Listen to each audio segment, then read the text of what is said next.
Bismillahirrahmanirrahim. Kami daripada kumpulan 2 subjek MPU 3192 akan membentang hari ini poster yang bertajuk Hubungan antara etika, moral dan peradaban manusia. Baik, sebelum kami memulakan, nama yang diberi ialah Muhammad Hairi Syam Iqbal bin Muhammad Raha Muhammad Fazlan bin Azman. Baik, mari kita mulakan dengan pengenalan. Etika ialah prinsip moral atau nilai-nilai akhlak yang menjadi pegangan seseorang individu atau sesuatu kumpulan manusia.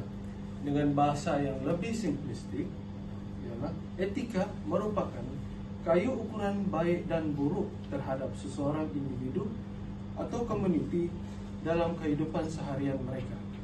Oke, seterusnya dalam moral diartikan sebagai satu ajaran atau pegangan berkaitan baik buruk sesuatu perbuatan, sikap atau kelakuan yang diukur dari segi baik dan buruk sesuatu akhlak.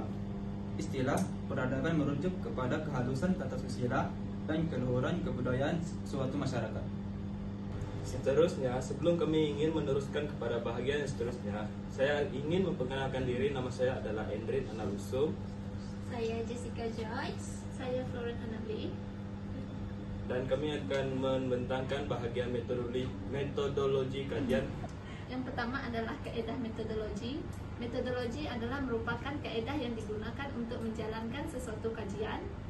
Bahagian ini akan membincangkan tentang reka bentuk kajian, sampel kajian, instrumen kajian, dan proses-proses untuk menganalisis data bagi menjawab persoalan-persoalan kajian yang telah dikemukakan. Selain itu, kajian ini berbentuk kajian dokumentasi, yaitu membaca buku dan artikel dari laman web pendidikan dan berita. Selain daripada bahagian kajian dokumentasi, terdapat juga bahagian kajian pemerhatian. Kaedah pemerhatian ini dapat digunakan untuk memastikan bahawa nilai etika diamalkan atau tidak dalam individu. Seterusnya, kaedah pemerhatian juga digunakan untuk memastikan bahawa individu mempunyai nilai moral atau tidak. Kaedah pemerhatian juga membantu untuk menunjukkan hubungan antara etika, moral dan peradaban yang diamalkan. Beralih kepada bahagian yang seterusnya, yaitu dapatan dan analisis. Sebelum itu kami ingin memperkenalkan diri. Saya Jemaimah John. Saya Jekli Subang. Dan saya Kirolina Mamba. Dalam pendapatan ini, etika merupakan salah satu perantoran atau panduan yang menjadi pedoman terhadap kehidupan masyarakat maupun individu.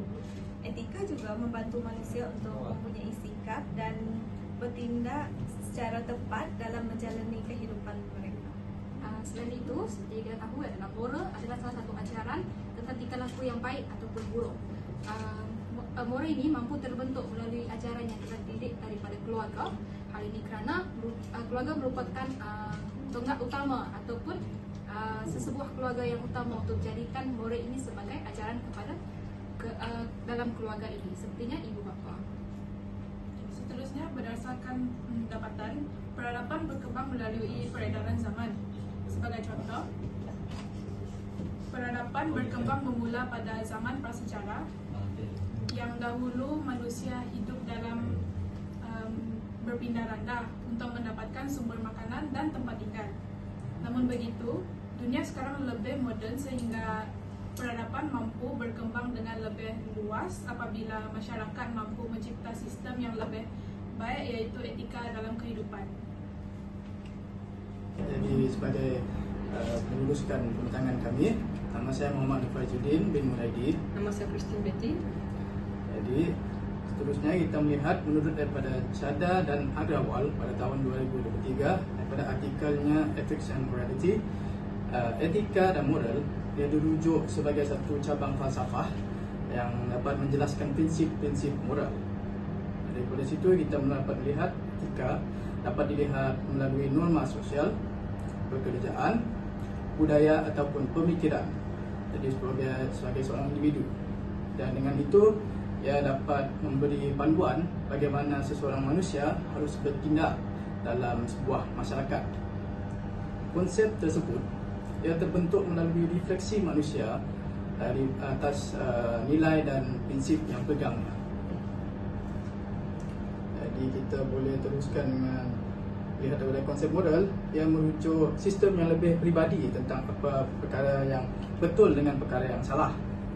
Ya, perkataan moral itu dia merujuk kebiasaan, kelakuan ataupun boleh dilihat sebagai perkataan mores yang membawa maksud tingkah laku, karakter dan cara hidup. Menurut Bintahina, Kotan dan Penekuin pada tahun 2021, satu tindakan yang dianggap moral tidak bagi satu budaya tidak semestinya moral bagi budaya lain. Terdapat variasi budaya dalam bagaimana seorang manusia membuat pertimbangan moral. Konsep peradaban manusia merupakan cara hidup yang kompleks, di mana kelengkapan masyarakat dari segi pencapaian dari berbagai aspek seperti pembentukan bandar, sistem komunikasi dan budaya. Peradaban manusia terbentuk apabila manusia mula bergerak ke arah kemajuan. Pada mulanya, manusia hidup normal dan mula berubah menjadi sebuah masyarakat yang besar dan dengan sistem struktur tersendiri. Contohnya, nilai-nilai seperti etika dan moral, mereka menjadi dorongan peradaban lestari kerana pegangan normal. Etika memupuk kerjasama dan keharmonian antara satu sama lain. Sebagai contohnya, menurut kajian Muhammad pada tahun 2022, nilai etika menjadi asas pembinaan peradaban Islam. Assalamualaikum dan selamat sejahtera. Saya Muhammad Akmal Azani bin Abdullah dan Muhammad Razin Alhan bin Rajali. Pada kali ini kami akan membincangkan tentang kesimpulan konsep moral, etika dan peradaban manusia. Pada kesimpulan kali ini kami akan merumuskan apakah itu konsep etika, moral dan peradaban. Secara keseluruhannya, kajian ini membincangkan hubungan rapat antara etika, moral dan peradaban. Kalau mengikutkan pada tahap kajian kami memfokuskan kepada etika pada tahap yang paling bawah, pada tahap pertengahannya ialah moral dan juga pada tahap yang tertinggi adalah peradaban manusia. Seterusnya, dapatan menunjukkan bahawa etika merupakan asas kepada pembentukan moral, manakala moral pula merupakan tunjang kepada membina peradaban manusia menjadi lebih tinggi dan berakhlak tinggi. Dalam erti kata lain, etika ini membentuk moral yang baik dan moral yang baik ini pula membentuk peradaban manusia yang lebih moden ataupun lebih teratur, sistematik dan stabil mengikut kepada 3 konsep iaitu politik, ekonomi dan juga sosial. Kesimpulannya, pengamalan etika dan moral yang kukuh penting untuk memastikan masyarakat hidup dalam keadaan aman, sejahtera dan saling menghormati antara satu sama lain. Oleh itu, setiap individu perlu menerapkan nilai etika dan moral dalam kehidupan seharian agar peradaban manusia terus berkembang secara positif dan beradab. Kami berharap dapatan dalam poster ini bukan sahaja memberi maklumat, tetapi juga mendorong kita untuk berfikir dan menilai kepentingan hubungan antara moral, etika dan peradaban manusia dalam konteks sebenar. Sekian, terima kasih. Itu saja pembentangan daripada kumpulan kami. Sekian, terima kasih.